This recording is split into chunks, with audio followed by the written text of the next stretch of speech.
अगर आपको वीडियो अच्छा लगे तो लाइक करें, शेयर करें और चैनल को सब्सक्राइब करना ना भूलें। गुफा का माहौल बहुत गंभीर हो चुका था। सिद्धांत का सच जानने के बाद वो पुजारी उसकी मदद करने के लिए तैयार हो गया था, मगर वो जैसे ही सिद्धांत से कुछ कहने वाला था, तभी पीछे से नरवा शहर के सरपंच ने उस पर वार कर दिया। सिद्धांत उस वार का जवाब देने के लिए पूरी तरह से तैयार था। उसने अपनी तलवार हवा में उठाई और सरपंच की तरफ बढ़ने लगा, मगर तभी वहां मौजूद पुजारी उन दोनों के बीच में आकर खड़ा हो गया और सरपंच की तरफ देखते हुए बोला, मैं जानता हूं कि तुम किस बात से गुस्सा हो, मगर चिंता की कोई बात नहीं है। इस नौजवान लड़के से मेरी बात हो गई है, तुम यहां से जा सकते हो। पुजारी की बात सुनकर वो सरपंच का गुस्से से भरा चेहरा शांत हो गया। उसने एक आखिरी बार सिद्धांत की तरफ देखा और अपने पुजारी के सामने सर झुकाकर वहां से चला गया। सिद्धांत ने एक गहरी सांस ली। वो किसी भी मासूम पर हाथ नहीं उठाना चाहता था। जैसे ही गुफा में सिर्फ वो दोनों बचे, वो पुजारी अपनी जगह पर जाकर वापस बैठ गया। उसने दोबारा से हाथ में माला ली और मंत्र जपना शुरू कर दिया। सिद्धांत की भौहें सिकुड़ गईं। उसे समझ नहीं आ रहा था कि आखिर क्या चल रहा है। तब वो पुजारी को देखते हुए बोला, तो क्या आप मेरी मदद नहीं करने वाले हैं? मुझे तो लगा था कि आप मेरी कहानी सुनकर मुझे अदृश्य होने की क्षमता दे देंगे। सिद्धांत की बात सुनकर वो पुजारी जोरों से हंसने लगा। सिद्धांत के चेहरे का कंफ्यूजन बढ़ता ही जा रहा था। उस पुजारी ने सिद्धांत को देखते हुए कहा, तुम्हें क्या लगता है कि कोई भी शक्ति पाना इतनी आसान बात है कि बस तुम मेरे पास आओगे और अपनी कहानी सुनाओगे और तुम्हें वो शक्ति मिल जाएगी? ऐसी शक्तियां पाने के लिए लोगों को कड़ी तपस्या करनी पड़ती है, लेकिन मुझे नहीं लगता कि तुम्हारे पास इतना समय है। जाओ, वापस चले जाओ, तुम्हारे बस का कुछ नहीं है। उस पुजारी ने सिद्धांत का मजाक उड़ाते हुए कहा। उसकी बात सिद्धांत के दिल पर लग गई और वो चिल्लाते हुए बोला, मैं यहां मजाक करने नहीं आया हूं। मैंने अभी तक जो कुछ भी आपको बताया है वो सब सच है। मुझे इस क्षमता की सच में बहुत जरूरत है। मैं कोई कमजोर व्यक्ति नहीं हूं। आप मुझसे जो भी करने को कहेंगे मैं उसके लिए तैयार हूं। सिद्धांत ने अपने एक घुटने पर बैठते हुए कहा। वो पुजारी सिद्धांत की तरफ पैनी नजरों से देख रहा था। उसने अभी अभी सिद्धांत को अपनी तलवार से तरकीब करते हुए देख लिया था। वैसे भी उसकी अंतरात्मा कह रही थी कि सिद्धांत कोई मामूली इंसान नहीं है। अचानक से उस पुजारी के चेहरे पर एक बड़ी मुस्कान आ गई। वो सिद्धांत की तरफ देखते हुए बोला, अगर तुम्हारा यही फैसला है तो मैं तुम्हारी एक शर्त पर मदद करूंगा। आप जो भी कहेंगे मुझे मंजूर है। सिद्धांत ने तुरंत उसका जवाब दिया। तुम अपनी बात से पीछे तो नहीं हट जाओगे? उस पुजारी ने पूछा। नहीं, मैं अपनी जुबान का पक्का हूं। मैं उस क्षमता को पाने के लिए किसी भी हद तक जाने को तैयार हूं। सिद्धांत ने तुरंत उसका जवाब दिया। तो फिर मैं तुमको अदृश्यता की क्षमता पाने में मदद करूंगा, लेकिन उसके लिए तुम्हें मेरी बेटी से शादी करनी होगी। जैसे ही उस पुजारी के मुंह से ये शब्द निकले, सिद्धांत के कदमों के नीचे से जमीन खिसक गई। वो अपने पैरों पर खड़ा हो गया और चिल्लाते हुए बोला, ये कैसी शर्त है? आप मुझे किसी भी राक्षस से लड़ने के लिए कह दीजिए या किसी भी हथियार का सामना करने के लिए कह दीजिए, मैं पूरी तरह से तैयार हूं, मगर मैं आपकी बेटी से शादी नहीं कर सकता। सिद्धांत ने तुरंत कहा। वो पहले ही वेदिका से प्यार करता था। किसी भी हालत में वो वेदिका को धोखा नहीं देना चाहता था।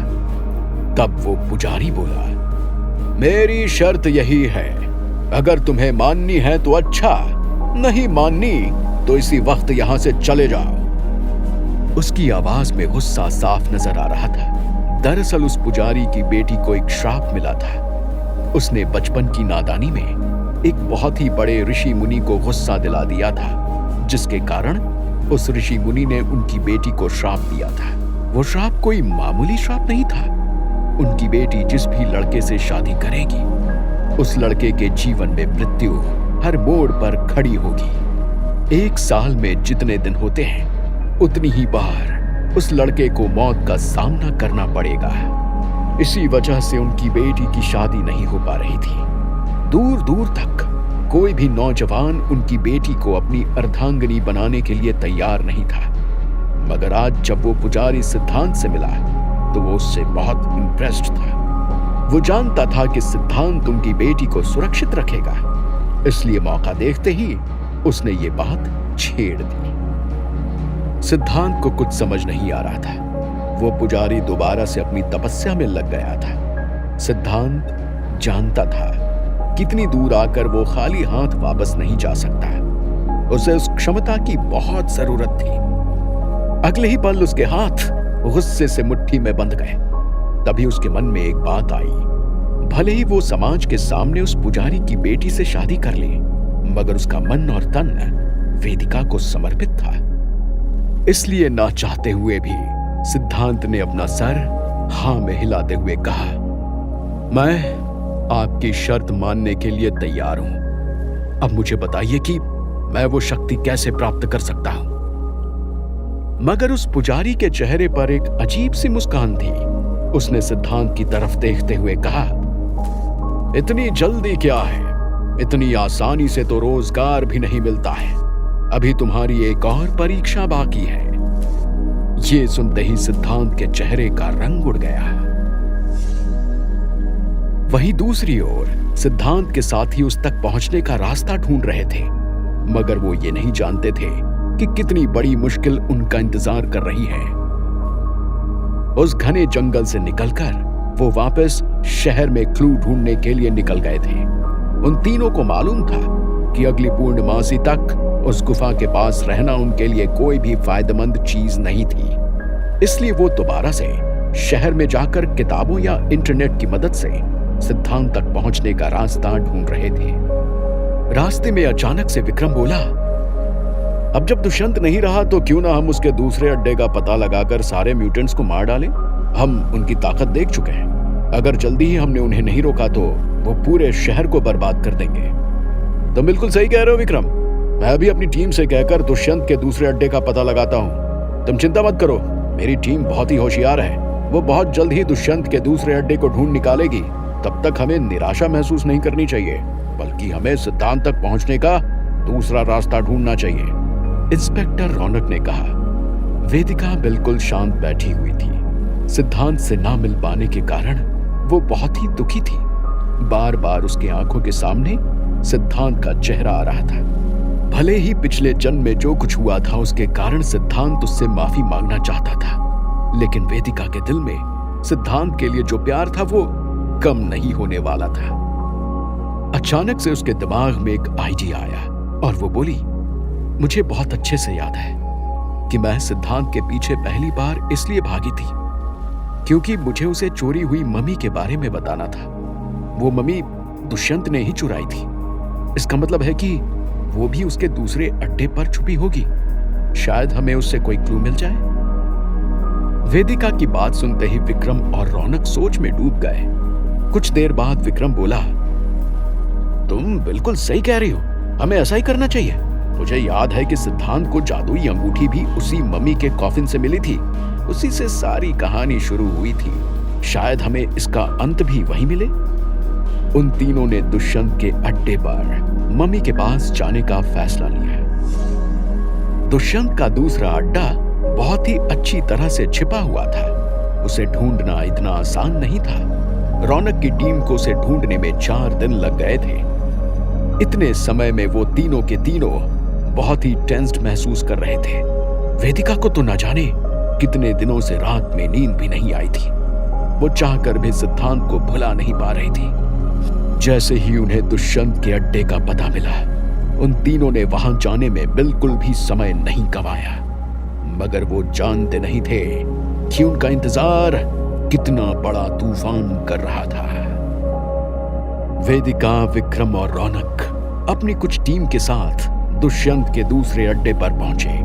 बाहर से देखने में वो एक सीधा सादा वेयर हाउस लग रहा था। इंस्पेक्टर रौनक को मालूम था कि वहां पर भी म्यूटेंट्स होंगे, इसलिए उसने अपनी टीम को आगाह कर दिया था कि उन्हें मारने के लिए उन सभी को उनके दिमाग में गोली मारनी पड़ेगी। वेयर हाउस के सामने पहुंचते ही इंस्पेक्टर रौनक ने तुरंत अपना सिर हिलाया और अपनी टीम को अंदर जाने का इशारा किया।